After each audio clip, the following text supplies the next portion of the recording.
मान लिया हम मार्केट से एक एक लीटर के 2 रेड कलर के डिब्बे खरीद के लाए और जैसे ही हम घर में खरीद के लाए, घर वालों को क्या है ना, लाल रंग पसंद नहीं आया, तो हम फिर से उसको मार्केट में क्या है वापस करने गए। लेकिन आपको पता है दुकानदार वापस तो करता नहीं है, तो हमने क्या करा। जय हिंद भविष्य के डॉक्टर्स, आप सभी का स्वागत है हिंदुस्तान के इस अनोखे प्लेटफॉर्म बहुत की प्लस पर।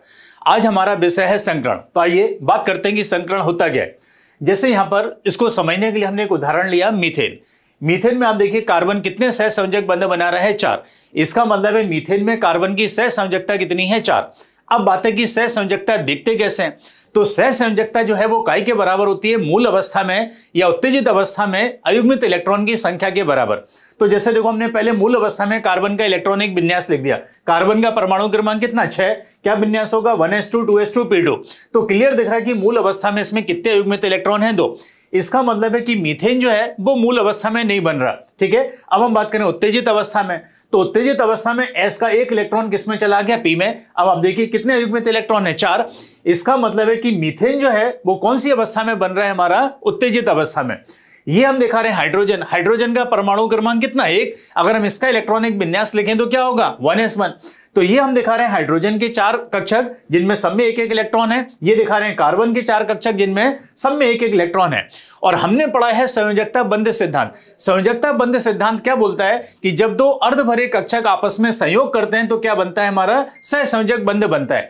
तो यहां पर आप देखिए हाइड्रोजन का 1s कार्बन के 2s के साथ है ना अतिव्यापन कर रहा है। ये 1s 2p के साथ, ये 1s 2p के साथ, ये 1s 2p के साथ। तो यहां पर आप देखिए ये जो 4 हमारे CH बंध बन रहे हैं, इनमें से एक CH बंध हमारा किसके अतिव्यापन से बन रहा है, 1s और 2s के। और 3 जो CH बंध बन रहे हैं वो किसके अतिव्यापन से बन रहे हैं, 1s और 2p के। अगर हम बात करें कि हम जैसे पूछें कि इन चारों की बंध ऊर्जा एक समान होगी या नहीं, तो यहां देखिए इनमें और इनमें कोष की संख्या तो कैसी है, समान। यहां भी 1 2, यहां भी 1 2। अगर कोष की संख्या समान है तो फिर हमें देखना होता है बंध ऊर्जा के लिए दिशात्मक और आदेशात्मक गुण। S कक्षक हमें पता है कैसा होता है, आदेशात्मक। P कैसा होता है, दिशात्मक। दिशात्मक गुण जितना ज्यादा होता है बंध ऊर्जा उतनी ज्यादा होती है। इसका मतलब है इन 3 CH बंध की बंध ऊर्जा इस CH बंध से अलग होगी। अगर हम बात करें बंध कोण की, तो ये जो बंध बन रहा है ये S और S के अतिव्यापन से, और S हमें पता है कैसा होता है, आदेशात्मक। इसका मतलब इसका तो कोई हम कोण है ना नहीं बता सकते। अगर हम इन 3 CH बंध की बात करें, ये 1s और 2p से बन रहे हैं, और हमें पता है कि 3 p कक्षक क्या होते हैं, px p/pz कितने के कोण पर होते हैं, 90। इसका मतलब संयोजकता बंध सिद्धांत के अनुसार अगर हमसे पूछा जाए कि ये जो 3 CH बंध बन रहे हैं इनके बीच का कोण कितना होगा, तो ये 90 होगा। तो यहां से एक बात तो हमें समझ में आ गई कि अगर हम संयोजकता बंध सिद्धांत के हिसाब से बात करें तो ये सिद्धांत ये बता रहा है कि मीथेन में चारों CH बंध एक समान नहीं होते, इनकी बंध ऊर्जा भिन्न होती है, बंध लंबाई भिन्न होती है, बंध कोण भिन्न होते हैं। लेकिन अगर हम बात करें यहां पर किसकी है ना, एक्सपेरिमेंटल कॉन्सेप्ट की अगर बात करें तो ये कहता है कि मीथेन में चारों की चारों CH बंध की बंध लंबाई एक समान होती है, बंध ऊर्जा एक समान होती है, बंध कोण एक समान होते हैं। तो यहां पर क्या आ गया कि 2 है ना अवधारणा के बीच में क्या हुआ, मिसकॉन्सेप्शन आ गया है ना। और इसमें क्या हो रहा है कि एक्सपेरिमेंटल कॉन्सेप्ट कुछ और बोल रहा है और जो थ्योरेटिकल कॉन्सेप्ट है वो कुछ और बोल रहा है। तो इन दोनों के बीच में ये जो कंफ्यूजन आ गया, इसको दूर करने के लिए एक यहां पे है ना एक हाइपोथेटिकल सिद्धांत दिया। और ये हाइपोथेटिकल सिद्धांत किसने दिया, पाउलिंग ने। क्या बताया उन्होंने कहा कि होता क्या है कि ये जो शुद्ध परमाणविक कक्षक होते हैं ये बंध बनाने से पहले आपस में क्या होते हैं, मिश्रित होते हैं। और ये बिल्कुल वैसे ही मिश्रित होते हैं जैसे आप इसको ऐसे समझो, दिवाली के टाइम पे हम लोग घर में क्या करते हैं, पेंट करते हैं। मान लिया हम मार्केट से एक एक लीटर के 2 रेड कलर के डिब्बे खरीद के लाए और जैसे ही हम घर में खरीद के लाए, घर वालों को क्या है ना लाल रंग पसंद नहीं आया, तो हम फिर से उसको मार्केट में क्या है वापस करने गए। लेकिन आपको पता है दुकानदार वापस तो करता नहीं है, तो हमने क्या करा, एक एक लीटर के 2 सफेद कलर के डिब्बे और खरीद लिए और घर पर आकर के हमने क्या करा, चारों डिब्बों को आपस में क्या करा, मिला दिया। तो हमने कितना लीटर पेंट मिलाया, 4 लीटर। अगर 4 लीटर मिलाया है तो बनेगा भी कितना, 4 लीटर। लेकिन क्या ये लाल रंग बनेगा या सफेद रंग बनेगा, अब ना लाल बनेगा ना सफेद बनेगा, बल्कि लाल और सफेद का क्या होगा, कोई संकृत कलर बनेगा। कैसा बन जाएगा, ये गुलाबी कलर बन जाएगा। तो सेम चीज यहां पे, यहां देखो एक S और 3 P मिश्रित हो रहे हैं। अगर एक S और 3 P मिश्रित हो रहा है तो जो संकृत कक्षक बनेगा उसको क्या बोलेंगे, sp3। और क्योंकि कितने परमाणुीय कक्षक मिश्रित हो रहे हैं 4, तो बनेंगे भी कितने 4, तो कितने sp3 बन गए हमारे 4। अगर मान लिया 1 s और 2 p मिश्रित होते तो क्या बनता है sp2, कितने बनते 3 बनते। अगर 1 s और 1 p मिश्रित होता तो संकरित कक्षक क्या बनता है sp, कितने बनते 2। तो जितने भी हमने कहा परमाणुीय कक्षक मिश्रित होंगे उतने ही हमेशा नए क्या बनेंगे हमारे संकरित कक्षक। और संकरित कक्षक की जैसे आकृति की बात की जाए तो इसकी आकृति बिल्कुल वैसे ही होती है जैसी पी कक्षक की, बस इसमें फर्क क्या होता है, पी कक्षक में दोनों लोब एक समान होती हैं जबकि इसमें एक लोब बड़ी और एक छोटी होती है। ठीक है, तो अब हम दिखा रहे हैं कि कार्बन के ये 4 हमारे क्या हो गए sp3 संकरित कक्षक जो कि अर्धभर हैं, और ये हाइड्रोजन के 1s कक्षक हैं जो अर्धभर हैं। तो होता क्या है, मीथेन में ये जो 4 CH बंध बनते हैं ये वास्तव में किसके अतिव्यापन से बनते हैं, तो ये चारों की चारों CH बंध किसके अतिव्यापन से बन रहे हैं हमारे sp3 और s से। और अगर चारों की चारों sp3 और s से बन रहे हैं इसका मतलब है चारों की बंध लंबाई एक समान होगी, बंध ऊर्जा एक समान होगी, बंध कोण एक समान होंगे। तो इस तरह से हमने कहा जो दो अवधारणाओं के बीच में है ना मिसकॉन्सेप्शन आ रहा था इसको क्या हुआ, दूर कर दिया गया। तो अब जैसे अगर हम बात करें सबसे पहले यहाँ पे संकरण के प्रकार के, तो संकरण के प्रकार में सबसे पहला आता है sp। sp का मतलब क्या हुआ, जिसमें एक s और एक p मिश्रित होता है। अब अगर हमसे पूछा जाए कौन सा p मिश्रित होता है तो इसमें कोई सा भी p हो सकता है, px भी हो सकता है, py भी, pz भी। ये निर्भर करेगा कि अंतर्नाप की अक्ष क्या ले रहे हैं। अगर हमने अंतर्नाप की अक्ष x ली तो ये px होगा, y है तो y होगा, z है तो z होगा। और एक s और एक p मिश्रित होंगे तो कितने हमारे नए संकरित कक्षक बनेंगे, 2। क्या बोलेंगे इसको, sp।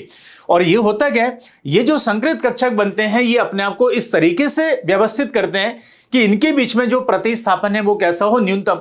अगर 2 संकरित कक्षक बन रहे हैं तो ये अपने आप को इस तरह से व्यवस्थित करेंगे कि इनके बीच में जो बंध कोण है वो कितना हो जाए, 180। और इसीलिए इस आकृति को क्या बोलते हैं, रेखीय। अगर हम बात करें यहाँ पे sp2 का मतलब एक s और 2 p मिश्रित हुए। अगर इसमें पूछा जाए कौन सा p, तो यहां पर भी कोई सा p हो सकता है, px py भी हो सकता है, py pz भी हो सकता है, pz px भी हो सकता है। अगर हम xy लेंगे तो xy तल बनेगा, yz लेंगे yz तल बनेगा, xz लेंगे xz तल बनेगा। तो यहाँ पे देखो कितने sp2 संकरित कक्षक हमारे बन गए, 3। और अब इनको इस तरीके से व्यवस्थित होना है कि इनके बीच में प्रतिकर्षण न्यूनतम हो, तो इसीलिए इनके बीच का जो बंध कोण है वो कितना हो गया, 180। अगर हम इस ज्यामिति को देखें तो ये तीनों की तीनों लोब हमारी कैसी हैं, एक ही हाथ के तल में। तो एक तरह से हम कह सकते हैं ये त्रिकोण बन गया एक ही तल में, इसीलिए इसका नाम क्या है, त्रिकोणीय समतल। और इसमें ये जो बंध कोण होता है कितना, 120। और अगर पूछा जाए इसमें कि 120 के कितने कोण बनेंगे तो आप खुद गिन सकते हो, 1 2 3। तो इसमें 120 डिग्री के कितने कोण हमारे बनेंगे, 3 कोण बनेंगे। तो जैसे अगर हम बात करें sp3 का मतलब कि एक s और 3 p मिश्रित होते हैं। कौन कौन से, px py pz। और एक s और 3 p अगर मिश्रित हुए हैं तो कितने sp3 बनेंगे, 4।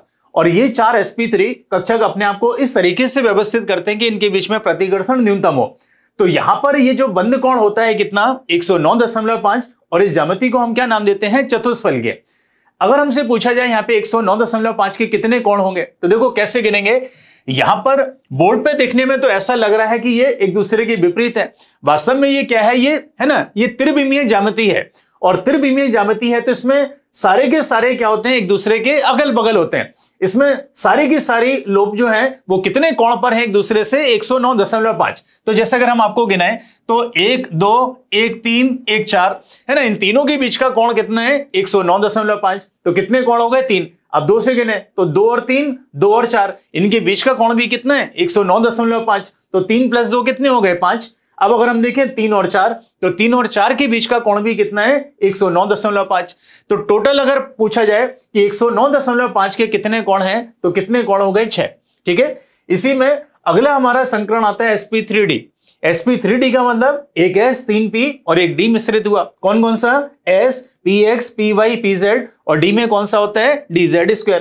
अब इस बात को आप ऐसे समझो, जैसे हमने पहले sp2 पढ़ा, sp2 में तुमने देखा s px py ये आपस में मिश्रित होते हैं। और एक s और 2 p अगर मिश्रित हुए तो कितने sp2 बनते हैं, 3। और ज्यामिति कैसी बनती है, त्रिकोणीय समतल। तो देखो ये त्रिकोणीय समतल तो यहां बन गई। अब यहाँ पे 2 हमारे बचे z वाले, pz और dz²। आप इसको ऐसे समझ लो कि p और d अगर आपस में मिश्रित होंगे तो कितने pd बनेंगे, 2।